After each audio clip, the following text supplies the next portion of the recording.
Ya, hukum menyembelih hewan pada 40 hari kematiannya dengan tujuan agar pahalanya diperuntukkan untuk si mayit.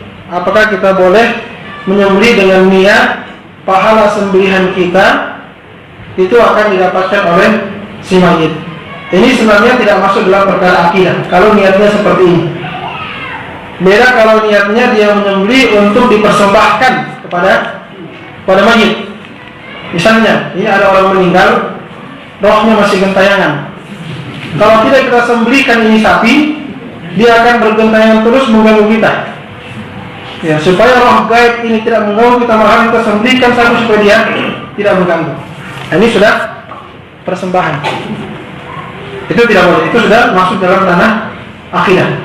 Dan boleh sedang menyembelih saja dengan maksud supaya nanti dagingnya dibagi-bagikan sama fakir miskin, ya, dan pahalanya sampai kepada si mayit.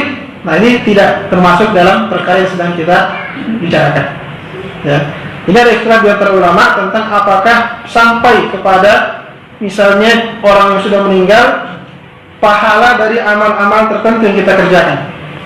Yang ada dalilnya cuma 3, yaitu puasa. Kalau misalnya ini ada dalilnya, yang ada dalilnya cuma 3. Orang tua kita misalnya pernah bernadar, meninggal belum sempat menjalankan nadarnya, maka ahli warisnya wajib mempuasakan nadar orang tuanya.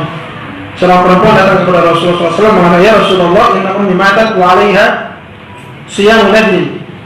Ibuku meninggal dan dia punya puasa nadar. Aqdiha aqsum anha. Apakah saya harus mempuasakan dia, puasa untuknya? Kata Nabi, "Ara'aiti law kana 'an ummiki dhayn, akunti taqdiha?" Bagaimana pendapatku kalau ibu punya utang, apakah kamu akan membayarkan utangnya? Katanya, kata Nabi, "Fadainu Allahi ahaqqu bil qada." Kau kama qala alaihi salatu wassalam, maka utang kepada Allah lebih berhak untuk dibayar. Jadi nazar itu kan orang mewajibkan dirinya berpuasa. Allah tidak wajibkan, tapi dia sendiri wajibkan dirinya, maka dia menjadi utang. Ya, karena Allah tidak wajibkan dia menjadi utang yang harus tetap dilaksanakan meskipun dia telah meninggal. Yang pertama. Yang kedua, haji. Itu juga ada dalilnya. Kita menghajikan orang lain yang sudah meninggal atau orang yang sakit permanen, yang mana sakitnya itu menyebabkan dia tidak mungkin bisa melaksanakan ibadah haji. Dan sakit itu permanen, secara medis tidak bisa lagi disembuhkan secara medis. Ya, kecuali keajaiban yang dari Allah itu lain. Tapi ini orang bicara dalam perhitungan manusia. Misalnya ada orang yang stroke misalnya, lumpuh seluruh tubuhnya, tidak diharapkan lagi kesembuhannya, maka ini bisa dihajikan. Ini ada dalilnya. Yang ketiga adalah bersedekah. Ya, bersedekah dengan niat, misalnya orang tua yang sudah meninggal, kita bersedekah dengan niat pahalanya untuk orang tua kita yang sudah meninggal, itu juga sampai. Ini 3 amal yang sampai pahalanya kepada orang yang sudah meninggal. Selain itu, apakah sampai pahalanya? Ulama berbeda pendapat. Sebahagian ulama mengatakan pahalanya sampai berdasarkan qiyas.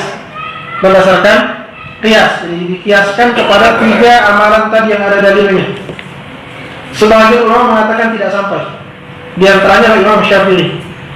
Ya, Imam Syafi'i termasuk di antara ulama yang berpendapat bahwa amalan yang sampai pahalanya kepada orang meninggal cuma 3 tadi yang ada dalilnya saja.